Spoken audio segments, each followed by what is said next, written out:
All right, all right, all right. What's going on, everybody? Welcome to Locker Room Sports Talk, show number 278. Glad you guys and gals could come by and hang out with us. We're going to be here try to spend about an hour over time for today, hour and a half, usually about where we're at. So, first of all, podcast listeners, we appreciate it. Right there, you see rolling the ball on the screen. You can find us on Spotify, Apple Podcast, all those popular places, Apple Tunes, and all that stuff. We're here every Sunday night live at 6 o'clock. Starting here, we'll be running until, I don't know, January or so, at least February. We got all the sport news you need right here. Come by every week and hang out with us. Jeff Anderson. Unless football ends early, we don't think that's going to happen. See, Bama, what's going on? Jeff, number one fan, glad he could come by and hang out. Jeff's a YouTube guy now. Remember, he was Facebooking us a lot. Yeah, he's YouTube now. Yeah, he's full-time YouTube. So thank everybody for coming by and hanging out with us. Today, we're going to talk about a little bit of recruiting news. Some people had a smoking hot weekend. We'll look at some of that. The Ty Green kid from Buford over here in Georgia, they signed up. University. Oh, my gosh, man. Have you seen those pictures of their new university I sent you? Yeah. What about that? That's a high school, y'all. They don't even win it every year. No, they win it a lot. Georgia is. They don't win it every year. Georgia's going to be. They're going to be fine. I'm trying to set this thing up. I'd say you don't even make Buford's team unless you can play pretty good. Yeah, if you're getting recruited off of Buford University, then I'm just saying it's probably a good thing. So Georgia, Dean, had a good weekend. They picked up two big recruits. The big tight end, Burge, had tagged me in it over there on Twitter. Where's he from? He's from Bowden. Oh, yeah. Remember that big tall kid? Tell me about that today, a pro throw. Mm-hmm, Yeah. And it's not that pro throw's son. His dad played. He played at baseball and played at Jacksonville State. Yeah. Played football. He was a running back at JSU. At Bowden too. Yes. Yeah. Right. Clarence. I think it was Knapp telling me he played he was one of the running backs on the state championship. So one of them. That pro throw and Green. So Georgia, they're still top three in recruiting. As of yesterday, they were two. LSU's at 6, tagging right along. We're talking about recruiting right now. We're just going to give the numbers here. A&M was at 3. The Gators popped up a little bit too. They wound up picking up a big commit yesterday also. So they're moving along, ain't they? Billy the Kid is not having Florida's doing okay. I told Corey Walker yesterday, Gate, that if they win 10, I'd wear a Florida shirt.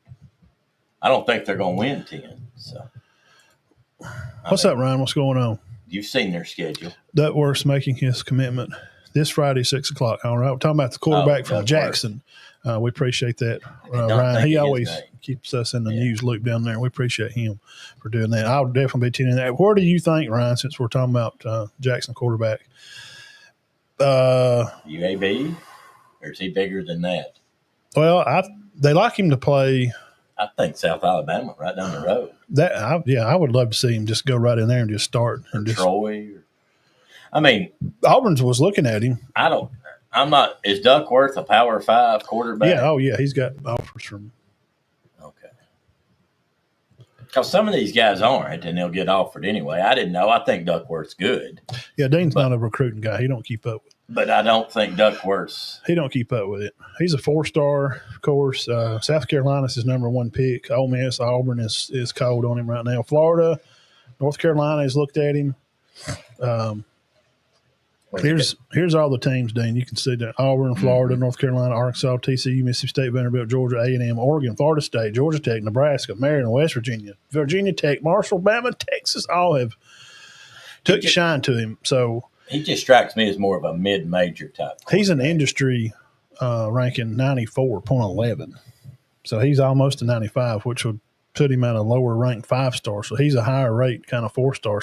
Yeah. It looks like South Carolina for everybody that's. Well, Sellers is having an excellent career there. So yeah, so Duck, he's going to commit Friday. We don't. I don't know. Does he to see that. Does he like Beamer or? What's up, Steven? Duckworth, South Carolina. Yeah, he seemed like he would kind of his style of play would be fine to fit there. He's not going to Auburn or Alabama, right? More than likely. Brian thinks he's going to JSU or Auburn. Okay, and Auburn is on the board. I'm not insulting him at all. I just I think he's good. Jeff says Bowden could. I don't think he's a Power 5 starter. Jeff said what? No, I don't. That don't mean he's going to come in and start. No, I'm talking about at any time. I don't know. Yeah, well, no, now all the prospects now, the graders all have him big time. Really? Yeah, because he graded a 94. Yeah, that's good. What about the boy Lacey from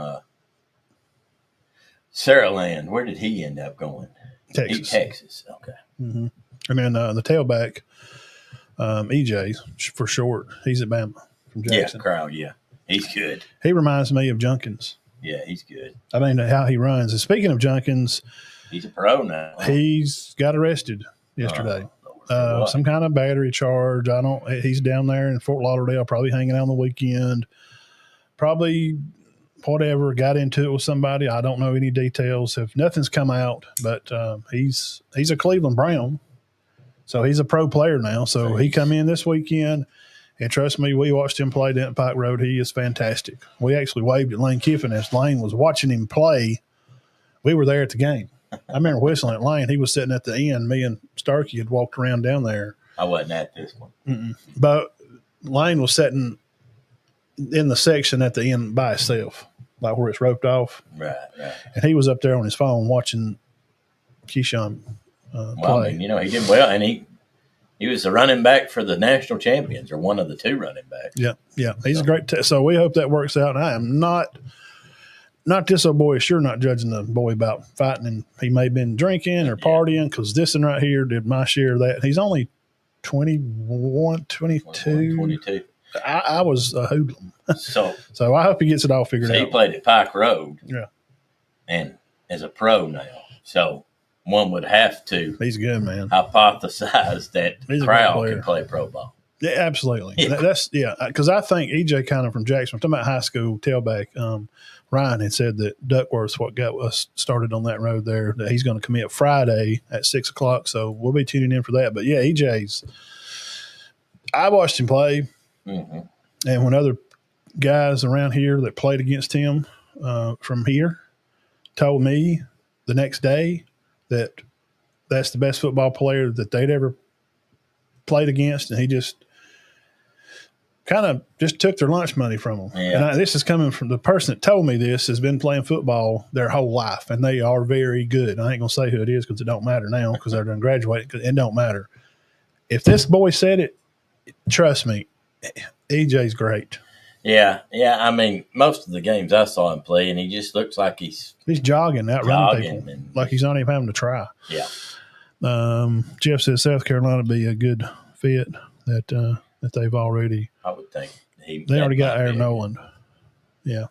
Well, Deuce Knight's already at Auburn, and Jackson's probably may stay another year if Auburn has a successful season. So.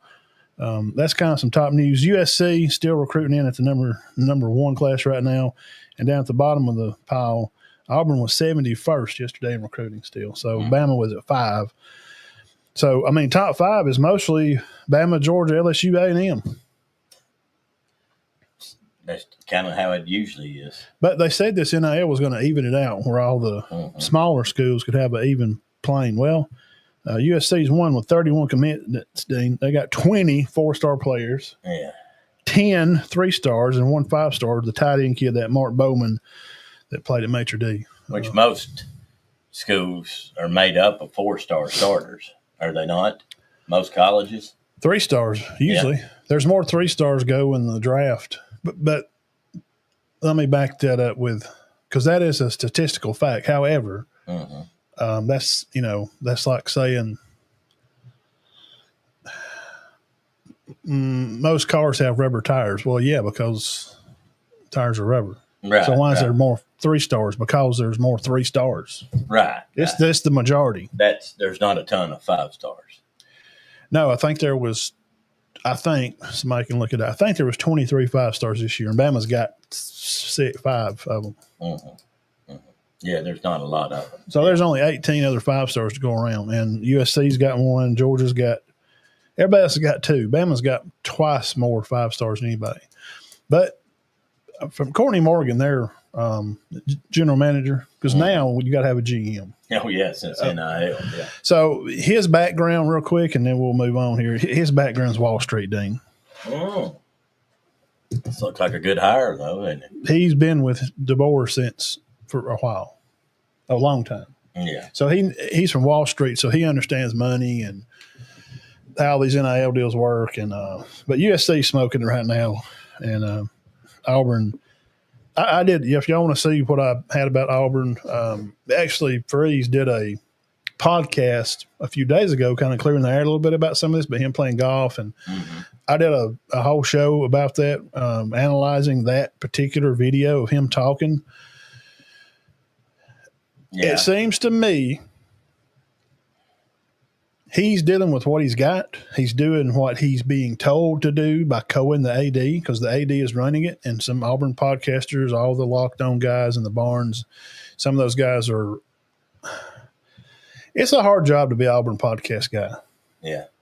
Because they've been so bad. It's hard. It's hard to be up and be positive. They'll cheer about, yes, we got backs on the seats at the stadium. It's the best backs in the country. Yeah. There's not another better seat backing than there is at Auburn right now. The backs on those new stadium seats, they're celebrating everything. Yeah.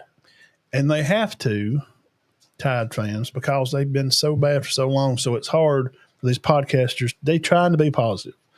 Like Zach Blacker, I like Zach. Good young guy. His brother, me and him chop it up on Twitter a lot, aggravate him. And some guys are just really butthurt about it. Well, it's just life. But, I mean, Freeze, to me, is doing what he can, and he's doing what he's told to do. And they've even pointed out that Cohen is running. He's running the things at Auburn, AD. He is. He's the athletic director. The coach should be running it, yes. But how can you let a coach run stuff that's won 11 games in 2 years? Yeah. They got worse. Yeah. And this is the make or break year for him. And we'll talk about that. Well, he said year 3, because we're going to get into Auburn. We're going to break down their schedule. Dean's going to talk about some of their players. So you got to just kind of let it happen what's happened. Yeah, they're 71st. I've never seen them this low. I don't know ever. Have you? And they're used to you don't keep up recruiting. I mean, I know it's not your – and especially these days, I always know it changes so much. Well, it changes weekly, don't it? They may be number 1 this week. But they'll have to buy and flip a bunch of guys. It's going to be hard to flip players to a 5-win team. Yeah. Well, I mean, how do you sit down and say, all right, buddy, come to Auburn. Here's what we can offer you. You could just say you could play immediately. More time on TV? No, these other teams are – because they don't want to schedule a 5-win team. ESPN don't want – I mean, you see what I'm saying? Right. Freeze has got a hard job. We knew this coming in. And it's going to take him years and years to pile up some recruits, man. So he said, I go play golf. Our practice and stuff's done at 3 o'clock. Why wouldn't he? 4:30, I'm on the golf course. What's that anybody's business? I'm not apologizing for that. Yeah, I mean, they work a lot. Yeah. I mean, they're probably up there all morning. They're not giving him the bag to help write stuff because. Yeah. Well, that may be the only place he can clear it. It's a business decision. They want a return on their money, and their return was a worse season. He went from 6 wins to 5. They're like, no. Takes the pen, it's going back up. Let's see what you do with this class, because we just spent a bunch of money to keep last year's class. We don't want to buy another class. But I think they should buy another class. Even if they fire him, they still need dudes on the grass to win games. Yeah. If you're going to fire him and hire Signetti from Indiana, Auburn still what they're saying? Needs – well, I've heard a lot of hype talk last week. Hype League, Tennessee? Don't make no sense to me. Tennessee and Auburn, I mean, it's not a better – Auburn's a better job than Tennessee? No, I mean, I don't think they've won a title since then. At most, it's even. They've won overall the past 10 years. Tennessee's been more relevant in like winning games, and they've beat Bama a few times, and they've been good with him. But Auburn has won a title since Tennessee, because Tennessee ain't won one since 96. Yeah. 90, yeah. Yeah, when The they first beat Florida BCS. State. Yeah. So 97, 98. it's January. So I mean, no, it wasn't Peyton Manning. No. A lot of people miss that. No. I've had Tennessee fans argue with me and say that Peyton Manning won them that time. No, it wasn't T. either. Martin. It's T. Martin. That's weird how things go. You have the greatest player It's like ever a Mandela effect. for 4 years. The great. It's like a Mandela effect. No, it's Peyton Manning. No, it wasn't. It's T. Martin. T. Martin was good. It's weird how that works. Well, I'm sure they won the state championship when Todd and Matt were over there with their 5,000 yards rushing. No, they won it the next year. Oh, when he left. Oh. Yeah, I mean, in 20 years from now, they'll say Cornejo broke that record at Cherokee County. Well, they won the title that year, didn't they? Didn't they win it? No. No. The year after. They went 3 in a row, though. I mean, they did go. So it's the Mandela effect. So we're going to talk about Texas and Auburn. I'm going to do Bama and Notre Dame, and you may be a little surprised. Maybe. I don't know. Some people may not be surprised. I'm not really surprised. This quarterback room, these guys have not started the game. None of these. Well, Jackson Arnold did. He did start last year, some. And he Jackson Arnold's he's got a good bit of experience. Yeah, it's not a ton, but he's got 2,600 yards. He got pulled later in the year last year. Good runner. Yeah. I mean, we can testify to that. He ran crazy on Yeah, Bama. Made Bama look silly out there. That was the weirdest ball game I think I've ever watched. It was nearly like a Manziel kind of stuff. Like he didn't have to throw it a lot. They didn't throw it much, did they? No, the defense was kind of locked in on. They're like, okay, here's what we're going to do. Like Womack was like, all right, we're going to shut the passing down. Oklahoma's not going to be able to throw the ball around because their depth of receivers gone. They don't have no guys. Remember, everybody's hurt. Yes, they had a lot of players hurt. So we're going to really push him, and this. If he wants to take off and run with it, whatever, but we're not letting him throw down lanes. Well, they did that.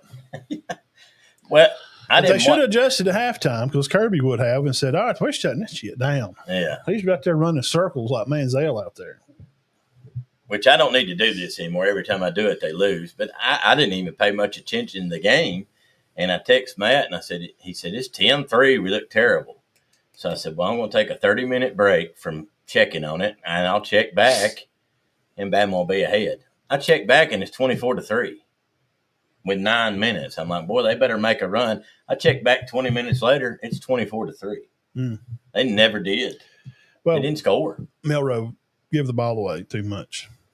That was a weird game. That was a lot weirder than the Milroe gives the ball away to the team a lot. A lot weirder than the Vanderbilt game to me. I didn't get shocked by the Vanderbilt loss. It's 14-0 with 12 minutes left in the first quarter. Yeah, I kind of knew. They were not mentally prepared. Well, I mean, Vanderbilt drove down and scored. We're like, really? They wouldn't. Then they intercepted a pass. That was all up here. Everybody knows that Bama has better players than Vanderbilt. But that shows you, that's a testament to say that money can't always win games. No, it don't. It's when people say, well, their heart, man, you got to who tries the hardest. You don't have to be good to try. That's what but overall, the battle, Alabama's won the battle, the war with Vanderbilt. But these few battles, it cost Alabama a playoff spot. They probably would have won. Yeah. You can't lose. Losing to Oklahoma, they're kind of a prominent program, I guess, sort of. Yeah. I mean, they're known. Vanderbilt wasn't even supposed to be on. Which, Pavia kind of took the league by storm with his, with his talent. And he said he's going to own the state this year. He talks, but, I mean, he backs it up. Okay, hey, look, man, talk. You talk. You're going to, talk his junk. And a lot of people are on the Florida State quarterback. But let's be honest now, guys. Alabama did not have a great year last year, especially towards the end. This is the best time for him to talk trash. It don't matter if they're good. I like it. I don't see what the problem is with the guy talking smack. That's your team. What is he supposed to do? Well, we're just going to, gosh, I don't know. Bama's Alabama. We're kind of nervous to play them. Why would you say you have no competitive bone in your body? You're a big old freaking CC. We're going to beat them? Yeah. I hope they don't. I look forward to the challenge. I don't think they really got nothing for us. That's what he's supposed to say. Yeah. Why ain't you supposed to say that? Well, supposedly, McCarron said that was stupid. Of course, that's what McCarron's going to say because he's a three-time national champion in Alabama. Yeah. What's he supposed to say? Yeah, he was. Well, I don't know. Florida State boy's got he's got a point there. No, he's A.J. McCarron. He's a dude too. He loves to argue. Yeah. And he's got a little piss in his vinegar, and A.J. McCarron don't back down from nobody. He's a dude. But what do you expect, Castellano? I mean, No, Alabama went off a 9-4 season with a new coach. That's a good year to me. He's probably not going to do that if they win 11-2, lost in the playoffs, and Saban was their coach. Right, of course he wouldn't. No. But that's a good timing to go, no, Sure, I don't think they got not? nothing for us. I like it. He's probably trying to get in their head a little bit. Maybe. Hey, I love it, man. You want to do the Tide first? You did the Tide. Yeah. You want to do Alabama first? Oh, here? yeah. I thought you meant, did I want to do it? Yes. Yes. I want to hear about this team. Well, which I've read about. Honestly, and Stephen, he can admire to this to the point. I had Bama up to the Iron Bowl being undefeated, and their only loss being to Auburn this year. Mm-hmm. I think they'll probably get to a semi game. I think they'll play a Clemson, or if they win the SEC, I think they got a good chance to win the SEC. Probably play they got a good chance. Texas or Georgia. Could be Texas and Bama for the SEC this year. I think it'll be Texas and Bama. Okay, and if they lose the SEC, they will have one loss to Auburn. Then they'll give them two. Well, they better hope they're ranked about 2 or 3, and that'll bump them to like 10. Mm-hmm. And they'll still get in the playoff. I think they'll win that first round. Whoever they get, if they get a Syracuse, who's supposed to be very good. I'm just using them as an example. Bama beats them first, and the next round they go on, and they run into some people saying that Clemson's going to be good. Maybe Clemson dumps them out. Clemson goes on to play Texas for the title. I don't, Clemson what I'm saying? And Syracuse are supposed to be good. Yeah, so I'm just making a scenario. Yeah. I mean, that's where I see them. Syracuse could definitely be in this playoff. Before, I start this, I'm just saying I can see Bama being it'd be 11-2. That'd be right. If they make if they make the SEC championship, they could be 11-2 and go to the playoff. Yeah, if they lose the SEC and then make it to the playoff anyway and win a round. So, I don't think – now, I'll go on and tell you, I don't have anybody in the conference going undefeated. No. Nobody. No. And I don't know Alabama's schedule to – we're going. I may not we'll have put it them up here. One loss. And I'll say first, the running back room at Bama is going to be good. I know they have not had a lot of yards. Jim Miller's going to be senior this year. Richard Young. He come on. It's good. The Riley kid. Daniel Hill's a new kid added. Then they got the freshman A.K. Deere. He's going to be 5-star super athlete. And then the transfer in, the Dre Washington kid from Louisiana. But now, he's just some depth for Miller and Young are going to be the main two, though. Yeah. If it started today, yeah, it would be Miller and Young. Right? And Young, considered to Coach DeBoer said he's quick. Mm-hmm. The quickest, didn't say fastest. And y'all know what I'm talking about. You know football. There's fast and there's quick. He thinks Young is really quick, and he catches the ball very well out of the backfield. Mm-hmm. So he's excited about him. Riley is the shiftiest of the bunch to the summer. Mm-hmm. This Riley kid. Washington, he's the most complete back because he's played a lot of football. He's from Louisiana. Played, down there. Had a good career down there. Yeah, played, caught out of the backfield a lot. Hill and Deere have the right mindset right now. He said they come in, they run down here, they're hard runners. But A.K. Deere he's 18 years old. Yeah, now we've been hearing about him a long time. He's come in we watched him. He's from, I think he played at Is he from Mississippi? No. Yeah, I think he is. He might not be, man. Where was he from? Because we watched him and I just know we've heard a lot about him.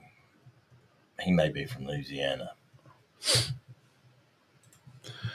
He's he's Mississippi. Okay. He looks like he'd be good. Oh, yeah.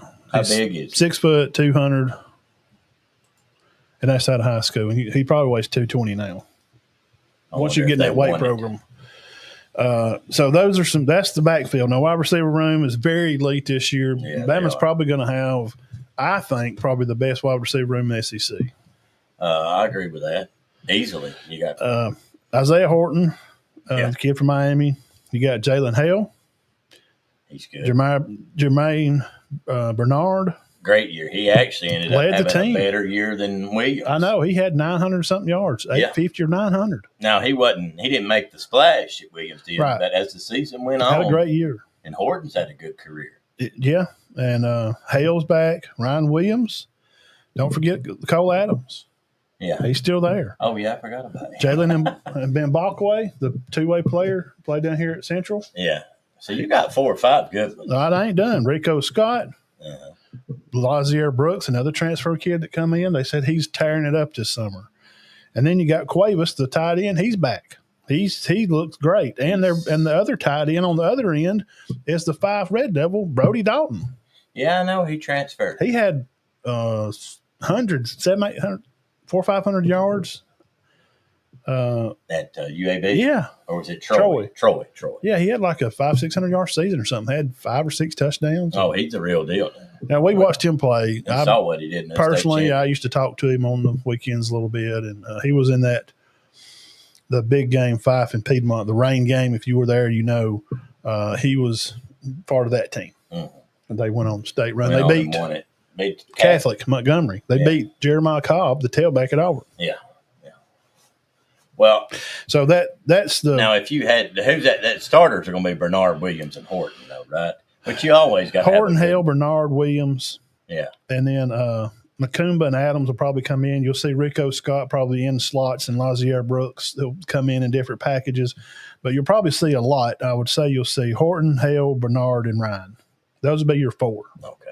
Now they're going to go 5 wide. They'll probably throw in Balkway or Brooks. Brooks is a tall, athletic guy. Rico Scott's been there too, man. I'm telling you. But you got elite. Alabama's got a great receiving room. You got to assume that Bernard and Williams will head that receiver room. But I'm telling you now, Horton's good. He is good. Rico Scott ain't. Look, that little Cole Adams guy. I know y'all say some goofy white kid. Well, those, Well, there's another goofy little white kid plays on defense, Hubbard, and y'all had a lot to say about him until you got your until you got your helmet split. He's a football player. He is good. He is good.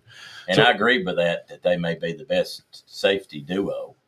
It could possibly. Yeah, that was put out by On 3 or somebody. Him and Sab. They're back again, guys. Yeah. Okay, look. Offensive line, Proctor, Dewberry, Browsford, Roberts, Formby. Same names. Yeah, and Proctor's good. Yeah. So these are probably 2 of these guys are first-round draft picks, at least 2. Browsford and Proctor are first-round offensive linemen, 5 stars. And probably Dewberry. Those 3, your left tackle, left guard, and center are probably all 5 stars. Mm-hmm. I mean, they're going to be graded very high. Now, the big question, Coach Womack, defense, people didn't like 3-3-5, the stack, and how the linebackers play off the line. Kirby, when he was at Bama, it's a 3-4 to where you have 3 down linemen. You have more of a stand-up outside linebacker. But Womack now has a wolf position and a starter fire position. And it's wolf, fire, and there's another one. He calls it something. Wolf, fire, and – so you got a jack? I mean, I know some people have a jack. Some people have a he calls it something else. Rambo. The way this defense, the game's changed. Oh, I know. It's no longer Dante Hightower stuffing the run in the middle. You have to be able, as a linebacker, you have to be able to play because they put the tight end out there. It's a guy like Brody Dalton from Bama. I mean, you got to be able to run down the field because Brody's about 6'6". Remember seeing him? And I'm 6'3" or 4", and Brody stands over me, don't he? Remember seeing him that night? How taller he is than me. He's a big kid. We didn't want to get into it. No. He's a sweet kid. Which we wouldn't try to. But you get a kid like that, and what I'm trying to say is these linebackers in this new role, y'all got to calm down with hating on Womack. He's doing how things are played now because the tight ends are not just all blocking. This is not Howard when OJ was blocking at Bama. Well, I mean, look at it's different, man. Look at Texas's best receiver, Gunnar Helm, tight end. Look at the guy from Penn State. He was a force, the tight end. He caught 80 balls, and their best receiver after him caught 40. Who was the receiver at the Falcons that was so good, tight end? Gonzalez. Man, he's great. That's kind of coming back to that kind of football. Yeah. Okay, he's going to got Gronk. He's going to, of course. Kelsey, of course. But I like that old guy. Oh, Gonzalez was one of the best ever. I loved watching him. Some people say he is the best ever, but I don't. To me, he is. That's my. So what I'm trying to say is this defense and how it's laid out. You got LT Overton, one of your favorite guys. Very good. My guy, Tim Keenan, still Very good. there. James Smith, defensive tackle. One of your guys, Russo, Quay. Yeah, he's very good. All right, he's the Wolf. And then your middle linebacker, guess who's back? I said this name and somebody said, no, Justin Jefferson and Lawson are there. Jefferson, let me tell you something. He's a football player. He's very underrated. And they just had a number 3 class come in. They got 2 more 5-stars waiting behind them to play. They're going to hurt a lot. Yeah. He's very good. I think he had 10 or 12 tackles in the game last year. And guess who the other one is? Who? Jackson. Oh. Domain. Oh, did they move him? He's one of the linebackers now. He's in that wolf and slot. And yes, he's very good too. The freshman last year. Now, this linebacker group. Now I'm going to go back here in the backfield, D-backs to Hubbard, Kirkpatrick Jr. Did you forget about him? Mm-hmm. I mean, I did. I got to be honest. I mean, it's getting football season, guys. We're trying to get your mind thinking Dean's going to go over Auburn and him too, and we're going to get your mind thinking about your players. Like, oh, I forgot he didn't graduate. And Auburn's they're going to be good D-back wise. They have no depth. If they get a sprained ankle, they're done. Zay Brown. Very good last year. Mincy. Lee Jr. Deshaun Jones. Red Morgan. Remember all these names? I had a whole list of these guys, their names. All right, now the freshmen, these are the guys that come last year, 5-star guys that played a little from Dodge County, Georgia, 4-star, Duke Johnson, Chuck McDonald, played out west, and then the Ivan Taylor guy, he is Ike Taylor's son, 2-time Super Bowl champ from the Steelers. Yeah, played at Florida. He did. This is – and you got Sab, too. I know. Sab and Hubbard. You ain't even That's got what I'm saying. them. Yeah, I did them first. Hubbard, Sab, Brown, Jr., Mincy, Jones, Red Morgan, Chuck McDonald, to Johnson from Dodge County to Ivan Taylor.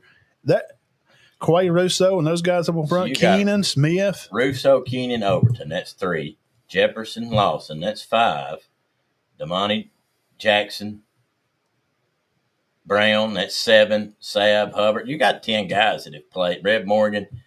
You got 10 guys that have played a lot. They're not hurting, bro. That has got to be one of the best defenses in the conference. Absolutely it is. In all rankings. Greg McElroy had the 6th best defense in the country, which, I mean, that's – I would have them top 5. That's Greg's honorable. trying to be – Greg he don't want to overdo it. He does a little poo-poo because he played there, and I don't like that. He pulls some punches, and I'm sick of doing that. I'm just giving you an honest evaluation. Pretty good defense. You can't be a fan of a school and then come on here and tell the honest truth and have big guys and go, wow, these guys have got a lot of people back. They should be really freaking good. Guys, Overton and Keenan's played forever. Yes, your D-line. Those guys have most all these D-line guys have at least 400 snaps or more. Oh, my gosh. 400 on their percentage and how they grade out. Mm-hmm. They're all over 62%. That's good. I did not know they had all those D linemen. I knew Lawson was in Jefferson. Overton, Keenan, and Smith. And then they got 2 other guys that come in the other class. I didn't even write them down. I didn't write down freshmen. Then there's guys waiting to play that's going to come in on the 3rd down. I'm just saying you can't say, wow, they're going to be good. Homer, Bama, you just pick them but win it every time. Hell, why don't you just do a show called Alabama? Alabama Live. You can't. I'm just being honest. And stuff that I do like, I'm going to say. Well, that's 9 starters back, right? And stuff I don't like about them, I'm going to tell you I don't like. You mean tell you what? Now I'll go back. Is that not 9 starters? Yeah, it is. Yeah, the offense and defense. They got a lot of good. They're like number 2 or. And Jamp Miller's pretty much a starter. Well, he was the starter. 3 in returning class to the SEC. I think I did A&M. So I think they had the most 17 starters back. Yes. Off of 9 and 14. Now, here's what I don't like, and then we're going to show the games that are going to be tough for Alabama. And here's what I'm not sure about. So I give them praise. Defense looks good. Womack, I like the style. We're ready. Here's what I like. And we're going to hit the comments here, dirty popcorn section. They ain't run the ball well in years, but who has? Yeah, right. Bama and Georgia, you running teams, guys. They're the ones that own this conference and running, and they have both really straddled the fence and run the ball. No. I mean, South Carolina was probably the best rushing team last year, and that was because of Sellers. Auburn had good rushing stats. Tennessee had a good running game. And they only won 5 games. Auburn had great rushing stats. great, but they didn't have a great year. No, because they couldn't score down there. They couldn't turn the ball over. So here's the thing. I'm concerned about right there. Bingo, bango. I'm concerned about that running back room. I love the guys that are there, but they're just I don't know. We've seen them run the ball. They're great, but can we get the quarterback to get the pressure off and just hand the ball off? See, now you got a guy that's a A.J. McCarron like. He's a passing quarterback. Yeah, see, we don't know nothing about him. You got a is he going to be good? He's a 5-star out of high school. He was great. He won, went to camps and won all kind of awards. And so there's no way around him not being decent. Oh, absolutely. You wouldn't think. No, absolutely. Okay. So that is a little concerning for me. And we'll put this on the screen first, and then we'll come back to it for the Notre Dame one. But here's the first one here, guys. Well, I'll make it bigger where y'all can see it.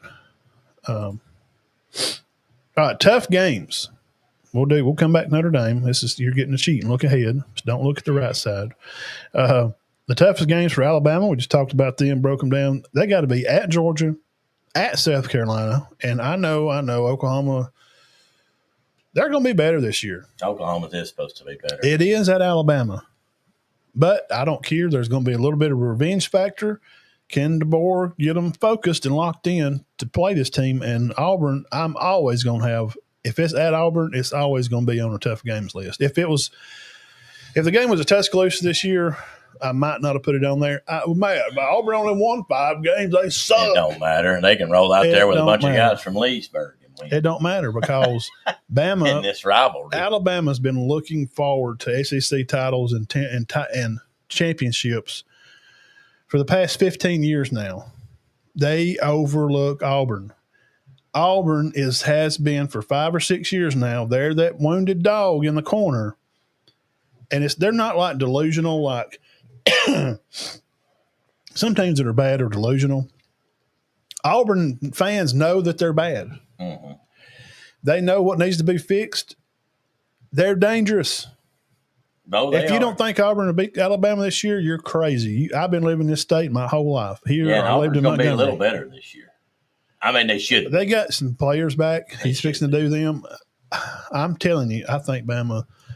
Guys, that may be their only loss. But at Georgia and at South Carolina, that's not easy. No. Now, has Bama owned Georgia for years? Yes, pretty much for the majority. I'm telling you, that old Kirby can coach football.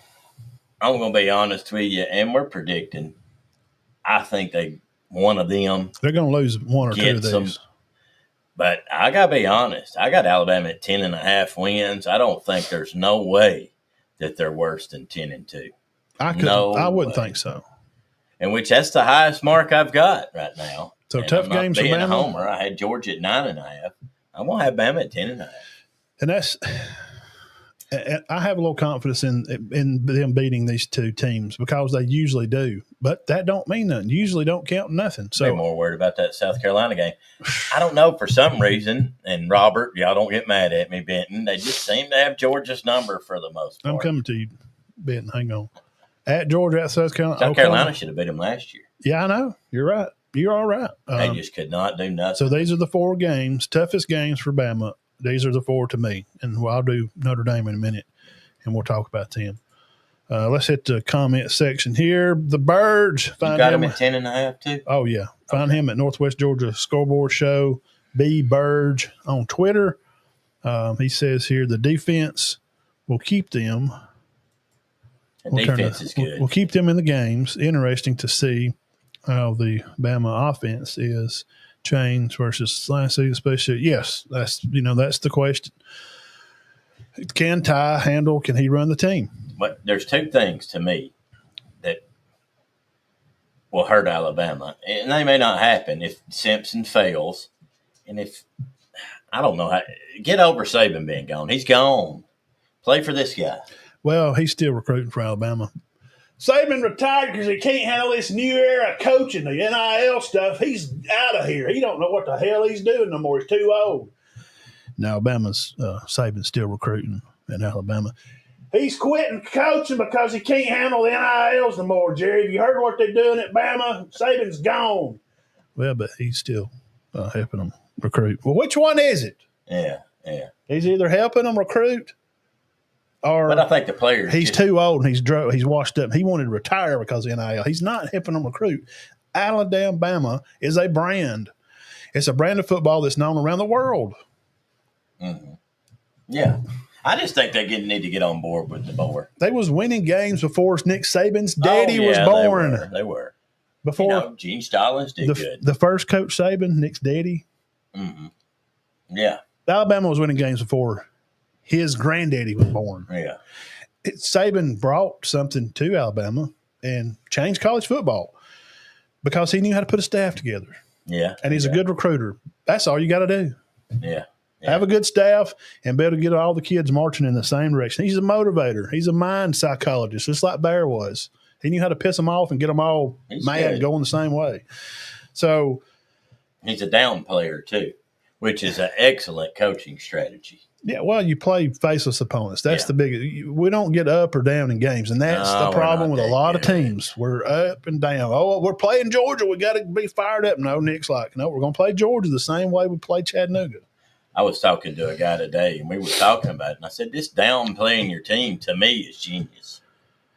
Sure. Don't you think? Yeah, absolutely. That's, never underestimate the rival. You don't. Georgia, 7:30 kickoff on ABC at Georgia. 7:30 kickoff. That's going to be great. Well, I think. Be great. I mean, I don't think Alabama will have success. Like I said, 10 or 2, 11-1, and probably playing for the championship. Whether they get in or not, I have no idea. I mean, whether they win that championship, I can't tell you that. I think it's going to be against Texas or Georgia. I don't know how that'll shape up.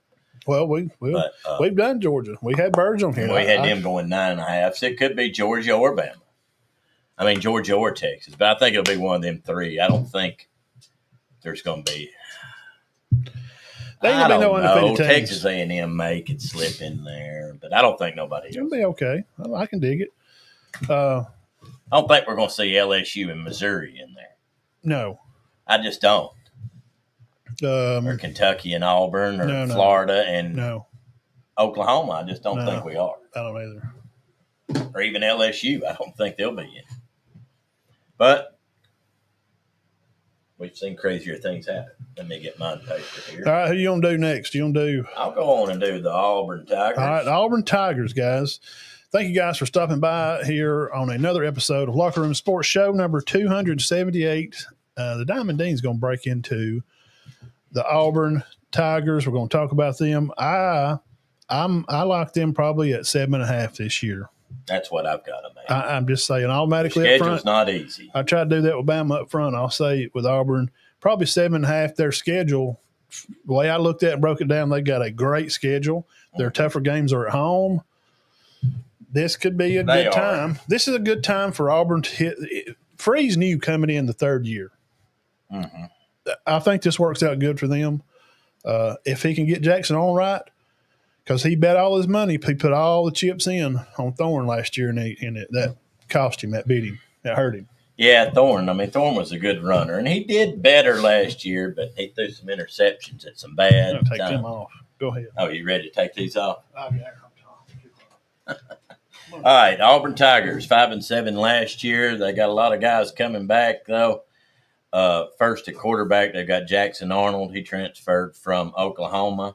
He's got 2,600 yards, Matt, and we've seen him do good in certain games before. He hurt Alabama last year. So right now he's going to be that starter, it looks like. Running back, they lost Hunter, who was excellent, one of the best backs he went fourth round. Fourth round. Best back in the conference, one of them. They're going to counter him with Damari Austin, Jeremiah Cobb. They got transfer from Connecticut named Darrell Robinson. Alvin Henderson from Elba, 1A school. Shout out 1A football, Alabama. Right now it looks like it's going to be Austin and Cobb, but you never know how that'll end up. Auburn's absolutely loaded at receiver. Okay, so their quarterback's okay. Running backs don't have a ton of experience. Elite at wide receiver. You got Eric Singleton from Georgia Tech. He caught 54 passes. Cam Coleman, who come on at the end of the year. You like Coleman? 37 catches. He came on at the end. Cam has I ain't going to stay on him too long because they'll think I'm hating on him. He has a lot of potential. Mm-hmm. We did not see it last year. He dropped a lot of balls. He did His routes were not. Mm-hmm. He's got some growing to do, and he would have been better at somewhere with some better wide receiver coaches. Right. I think he's going to be. He's physically. He's going to be good. Very gifted. Mm-hmm. He's big, tall. He can jump, he can jump high point ball. Well, he better do it this year. He better turn it on. Well, he showed some flashes of brilliance toward the end of the year, and he finished with 37 catches, but most of those catches came in the last 4 games. Malcolm Simmons, 40 catches. So, like I said, they're pretty loaded. I mean, you've got 131 catches coming back at wideout for 2,000 yards. O-line, 3 starters back, plus they got a transfer in that started at Virginia Tech. Tight end, you do not have any experience there. They're new.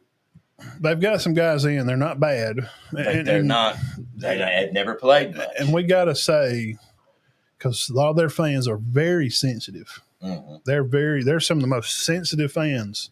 But they're bad, and they know it. They know they're bad. And it's hard to – I'm just saying it's not bad. It just ain't played a lot. No. I mean, they may be great. That's a bad – remember we done this with some high schools around here. People say, well, so-and-so, that team, they're pretty bad. That's not fair. Well, they just ain't got no They ain't played a lot. You got a team playing a bunch of freshmen that are 1 or 2A school. And that's what Auburn's trying to do. Like we were talking about Alabama. It's not bad. Defense. It's just unexperienced. Alabama's secondary. They're all really good. Played. They're going to be really good, man. Those guys. A lot of these guys like Auburn's tight ends haven't played. Auburn's running backs haven't played. They ain't done it. Are they going to be good? Probably so. We have watched on foot Jeremiah Cobb play. Mm-hmm. Live in person. I've seen him play 2 or 3 times live. He's an athlete. Oh, yeah. He can jump in the shower and get out and not even be wet. He's an athlete. We can do it if we don't turn the water. And he's got it on full blast. We're not downing these kids. No, we're not kid downers. We cover high school sports around here in the state. Is a big part. He just hadn't done it against dude. When he meets Quay Russo in the hole on a comeback on a dive set, and he runs a counter, and Quay dumps his guy, and he meets Russo in the hole. Mm-hmm. Dude, talking about a huge man that's played 400 or 500 snaps of football that outweighs you times 3. Well, I think Auburn's got some potential on offense. If this running, I've never seen a team not be good because they didn't have a great tight end. So if those guys can come in there and play and be pretty good, need some production out of the backfield, just like Bama. Right. We just got on their butt. We got to see production. They got to have a good back, and because they got the receivers and they've got a pretty good quarterback. Quiz is good, man. He's a loss. Yeah. Big loss. I like Quiz. I thought he was great. They're going to have to depend on 3 guys. Defensively, Auburn's D-line and secondary's loaded. They've got everybody back. They got a good group. 3 of them, which is Sylvester Smith from Munford. Mm-hmm. Watched him play. Harris. Seen him play live in person. He was QB down there, and he can play. Move them feet, man. Caleb Harris, 46 tackles. He's back. Kane Lee's back, 32 tackles, 2 picks. Sylvester Smith from Munford, 28 tackles, a pick. And they got a transfer who broke up 31 passes in the last 2 years. 31, guys. That's not a misprint. He's elite corner. His name is Raiden. Let's see this name. It's a tough one. Strayed. So the secondary is pretty good for Auburn. Linebackers. Again, I'm not insulting. And he's telling you now, sensitive fans, be careful, easy, because podcasters, Auburn podcast, they say we're pretty thin at linebacker. We don't really know what we're going to do there. They say that work them. Their 4 linebackers combined had 53 tackles last year. Now, does that tell me they're bad? No. That tells me none of them play. None of them play. Lack of experience again. Caleb Wheatland comes in from Maryland. Robert Woodyard, 17 tackles last year in a backup role. DeMarcus Riddick, 12 tackles in a backup role. Wheatland, 18 tackles in a backup role. Keelan Crawford, 6 tackles in a backup role. All 4 of them. I know. Now, are they going to make more than 50? Of course, they're going to make more than 53 combined. and if you want to look at their class, and you could pull up some guys they got last year. Auburn's going to have some guys pushing those guys. Yeah, they got a few guys, but this third year was the year they really freeze, and the boosters really needed to dig in and really set up. 2 years, you can nearly build a starting decent class. That's why year 3, they always say year 3 is huge. Right. Because that starts to build depth. Because they're only going to stay 3 years anyway if they're good, right? Right. I don't like the fact I'm scared for Auburn not having any experience at linebacker and none in the backfield. D-line's fine. You got Keldrick Falk. Oh, he's great. He is. He's probably he's a Sunday player. But he's a Sunday player. If Falk sprains a knee, what if he tears an ACL game 6? I know. They got 2 guys in the middle that have played a lot, but they're not regulars. 6 of all, besides Falk and besides the secondary, guys, you've got 5 guys. You got maybe 6 that have played very limited snaps. And they don't have a lot of stats. Now, does that mean they're bad? No, but that's just hard to be a great. It's just we're just talking pure and unadulterated experience. They don't have it. They do it wide out. They do on the line. They do it quarterback. They do in the secondary. They don't know where else. Their center, offensive line guy, he was an all-SEC player of the week one time. I think he was a freshman player of the year, won some kind of an award or something. Pretty good. And then one of their other guys, who's their other offensive guy line? The lineman. Who was that other one? DJ. Wait, I didn't look. I didn't write it down. One of their other guys are but their line should be good. I would probably give them B-. Should be. Not seen them play yet, so I don't know. Now, so it's hard for me to say. Well, right now, if you're going by grades, their secondary is probably an A-. Their D line's probably a B-. Their linebackers right now are a C. C-. Their line's probably a B+. Running backs, C+. Quarterback, B-. And they make it after, week 2 or 3, once they start getting past Baylor and start moving into some conference games, we may see that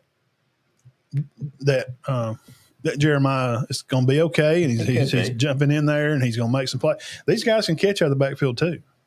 I think, scheme-wise, you start drawing up X's and O's, I think that's how Freeze is going to use these guys more.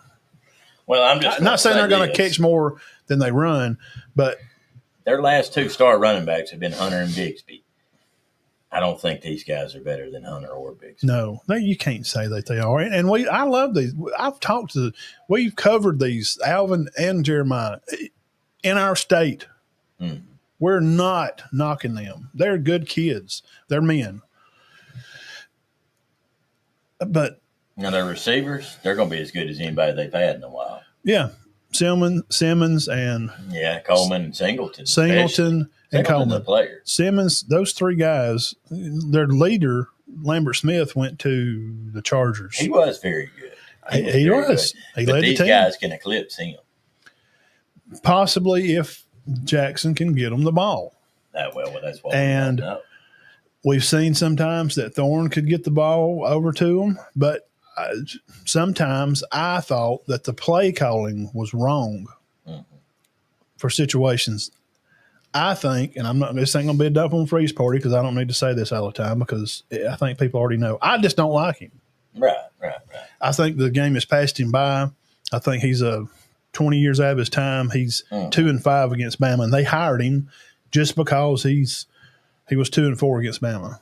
Right. Well, he beat them 2 years in a row. Well, then the next year they come back and he only won 5 games. Right. And they let him go and all that stuff, hiring the girls and all that stuff come out. So I'm just saying Auburn has got to get out of their own way And at one time, like the hiring of like Chiswick or Gus, those were good coaches and they won. Mm-hmm. But I just thought they could have done better than Freeze, man. But they'd come out. I mean, dude, Gus won like 9 games. And then he won 6, and then they fired him. Yeah. Why did they run him off?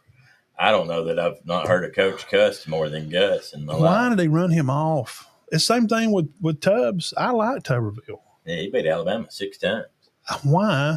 In a row. If you're going to base your program off, we just got to hire somebody that can beat Alabama. And it probably is good because Bama's usually ranked in the top 10. They were on some of them teams were. Now, Sure. all 6 of them wasn't in the top 10. No.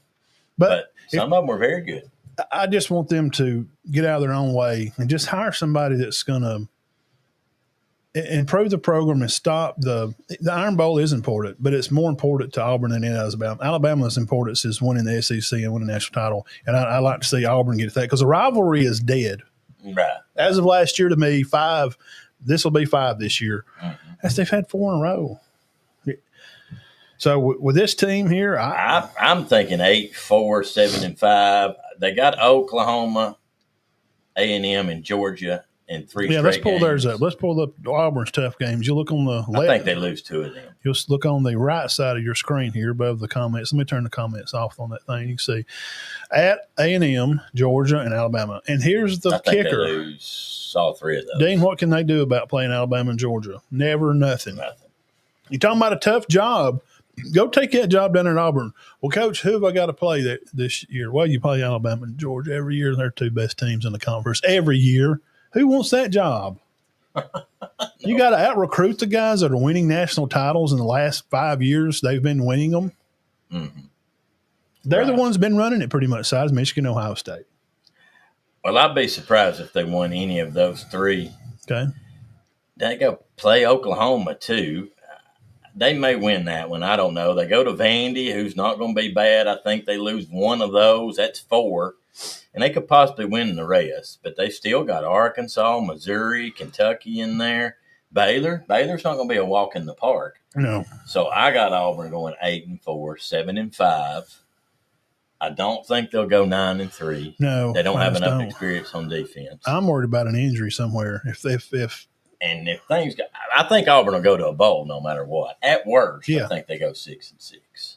They're going to beat Ball State, South Alabama. I think they'll win a game or 2 they're not supposed to, maybe, or kind of on the line. But they may lose one like they have. And that it's like we're waiting on Auburn to be good again. Like they're not. I did this the other day when I talked about Freeze. Mm-hmm. They're not LSU good. No. But they're right under LSU. They're right in there to me with the Tennessees and Floridas. They hadn't won in a while. Auburn did play for a championship 11 years ago. Yeah, 12. 12, so it's been 12 years. 13, wasn't it? 14. So, yeah, so there's prominence there that they have been good and could put something together. Just try to win 8 or 9 games. Yeah. I think they can win. Can they win one of these 3? All right, we got the toughest games pinned on the board right here, Locker Room Sports. I guess they could upset A&M. I don't think they'll beat Georgia or Alabama. I'll just be honest. Is there a chance? No. See, I got them beating Bama. I just do. I'm telling you, politics is not going to let them Bama win 5. They're not. It's bad for football in the state. No, not after what you just told me about Alabama. I mean, Overton and them was playing when this show started. Overton and Keenan. I mean, my gosh, they've been there 3 or 4 years. Saban got them his second year there. I'm just kidding. But, I mean, in Lawson, my gosh. I don't even remember the last game we went to. They were playing. Which was 2 or 3 years ago in a spring game. Lawson and Jefferson were their linebackers. Yeah, we were saying, golly, that Lawson's freaking, that dude can play football. So, no, I think Auburn's going to be very good on offense. But their defense, I just don't think the experience is there. You can have the best secondary and still have a bad defense. And I think it'll be a defense you can run on. It's that key word, experience. Experience. Are they going to be able to? I mean, they're just going to run away from Falk. Are they? Yeah, I mean, are they going to be able to field a team, Dean, and play in this conference and have to play the two better teams in the conference. But their schedule lays out nice, dude. They don't got Florida. They don't got Tennessee. The schedule's not terrible. No. It lays out well. That's why I think they should be able to. Well, now let me say one more thing, then we'll move on. This Keelan Crawford, experts say, oh yeah, he's good. I like him. He has the potential to be fantastic. If he comes on, which he was hurt last year, he made 6 tackles. He didn't get to play much. If he was to come on, they say he could just be great. Crawford and Falk on both sides. Yeah.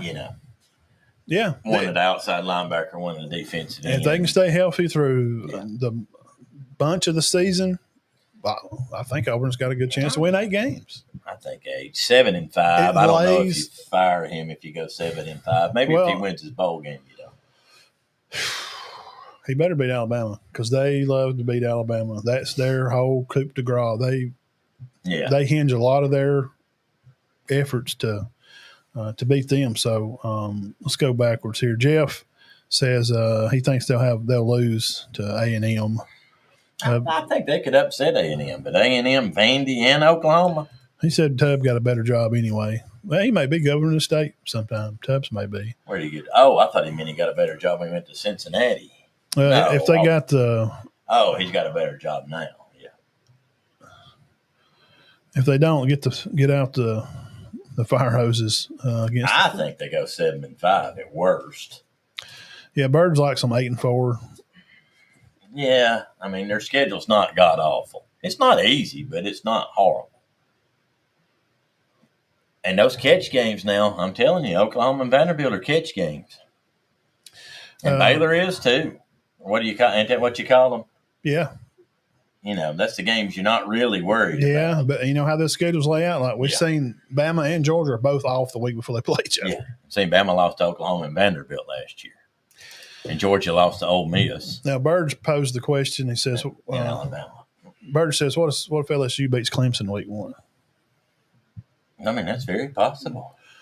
And Jeff says Kelly ain't never beat a top 5 team in week 0. So they beat Florida State, didn't they? No, I'm thinking about who was that that beat? No, Florida State beat them. Yeah, about 1 year they went playoff. Said they got hosed. Okay. So we'll throw that up again. Let y'all look at it one more time.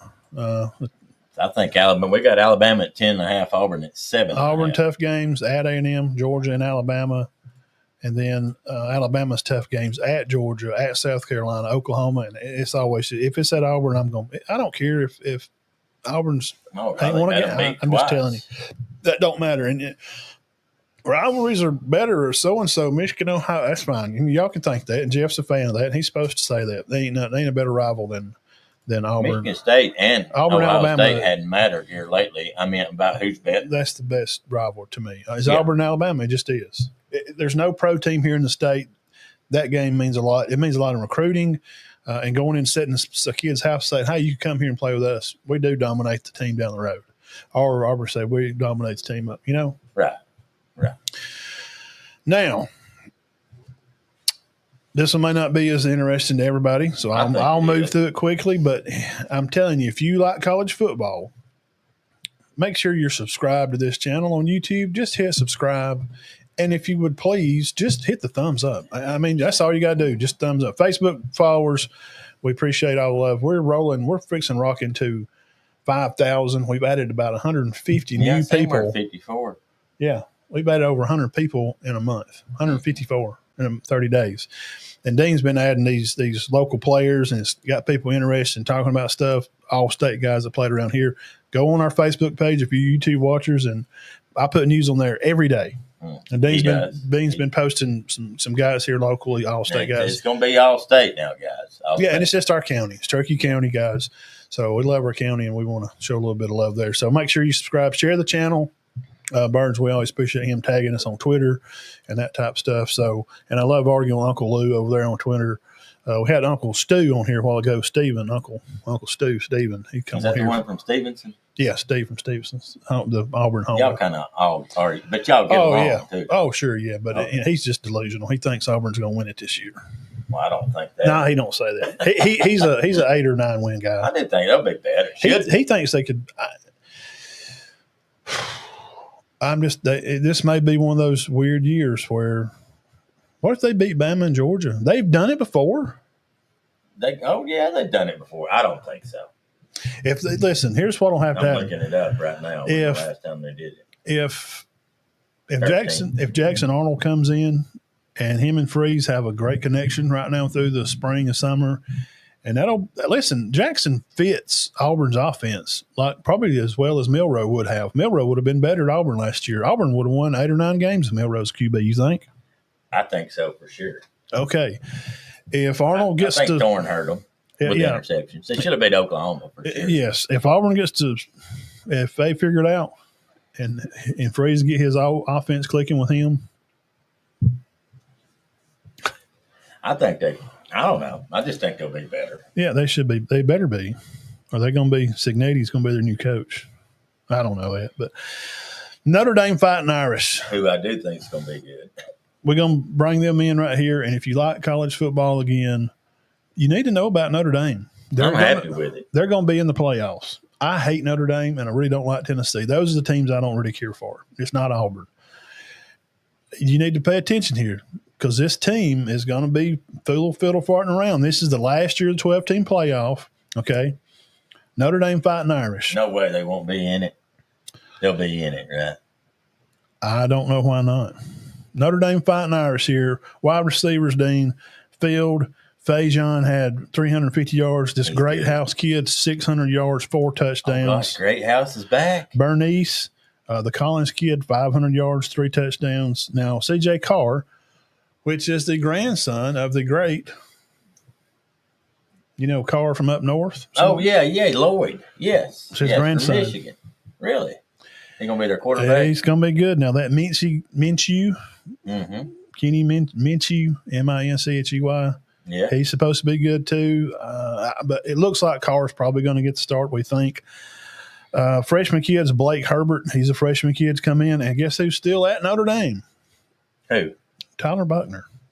Kid from Alabama. Yeah, from Alabama. He was there, and he come down with him, and he went back. He's kind of going to be more of a coach, though, isn't he? Yeah. He'll just probably wear the headset, probably call plays. Probably so. It looks like a real smart kid.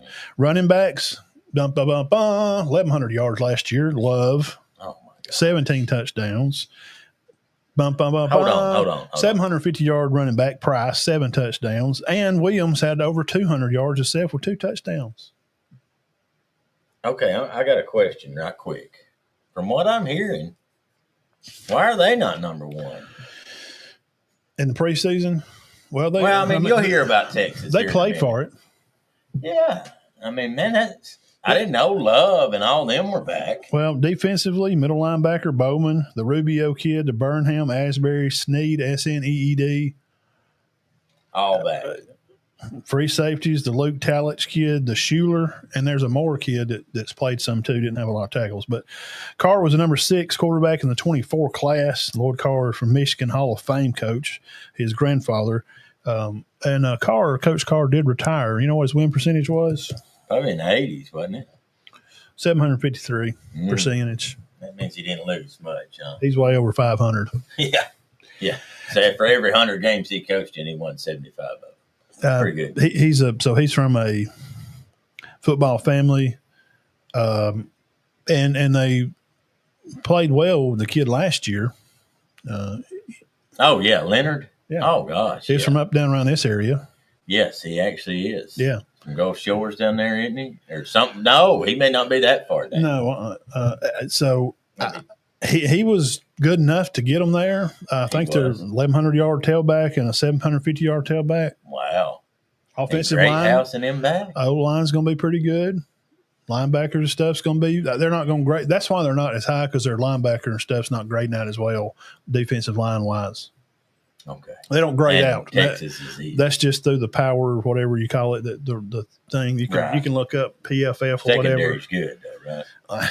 It's probably the best in the country. But now they've recruited well, so they could be a little bit of Auburn there to them. And I mean by that is pretty good, but boy, nobody better not roll an ankle. Right. I didn't know they had that much firepower. Run the ball, catching the ball, special teams are going to be pretty good still. And I think Freeman does a pretty good job. But he did lose his defensive coordinator. Yeah. But they say the one he's got in, this according to Greg McElroy, is great. Now we'll come here. Let's see here. What's Al Golden was who they lost. They can't beat the team up north. Massey has Alabama 11-1 and Auburn at 5-7. Oh crap! I don't agree with 5-7 at all. I got to take up for you, Auburn. There, I'll be shocked if Auburn goes. If they don't win 6, I don't know. There's more. It's as bad as I thought. Listen, I'm kind of thinking it's pretty bad down there. It's as bad I'm thinking that it is. That would, if they won 6 again, I just don't see them going 5-7. I do think Alabama can go 11-1, 10-2, and Thorne was a big Notre Dame. reject. Thorne was a big reject. Notre Dame will be in the college football playoff, sure. And here's the thing: with the 12-team playoff last year of it, this year we're going to 16 next year. Mm-hmm. So there's going to be. I don't either. I think we just go back to BCS and let 1 and 2, or just make a round robin, play 2 through 5, and let one set out a week, and then just do So a great defense will shut down these running backs. Well, there's a lot of people tried last year. You can throw over them. And who did shut them down last year? It was a great defense, Ohio State. I mean, Great House is good. So does Faison. Massey's got Notre Dame going 12-0. All right, let's hear this schedule. I'll tell you what I think. I know I'm not saying we're better than Massey, but we may be because I know how they figured Auburn's going to go 5-7. You got to have them losing to Vandy, Baylor, and Okie. Well, Massey's a computer, and they take competitive compiled data from years before too, and they've been winning 6 games for years. See what I'm saying? So the computer's like, well, I mean, they've won like 35 games in the past 6 years, Yeah. So statistically speaking, you got 1,700 yards receiving, coming back. 350 for the Faison kid. No, I'm talking about Great House. Auburn. Yeah, Great House. They've got over 1,000 coming back. Yeah, and 2,000 rushing. Love and Price are good, man. They're good tailbacks. Notre Dame, tough games. Miami, going to open and play. They're going to have Catholics and convicts, what they've called it, sold a million T-shirts. You seen that story about the kid that sold those shirts? Yeah. It's a great story. Yeah. Pretty good story. They got A&M and Syracuse, and I put Syracuse on there. Don't snicker. I see Jeff over there going. Went 9-3. Kyle McCord's their quarterback. I wonder what Massey would say about Notre Dame and Syracuse game. Well, obviously they like them to beat Syracuse. They got them 12-0. I think one of them 3 will trip them up. Well, they better be ready at Miami because they're going to be playing at the Garden. Who's their other games, Matt? Do we have their whole schedule? Can we get it pulled up? I hate to go 11.5 on Notre Dame, but I might have to. Yeah, I looked through it yesterday, and do you think it's possible? I mean, 11.5 means we're right if they go 10-2 or 11. I know 11-1 or 12-0.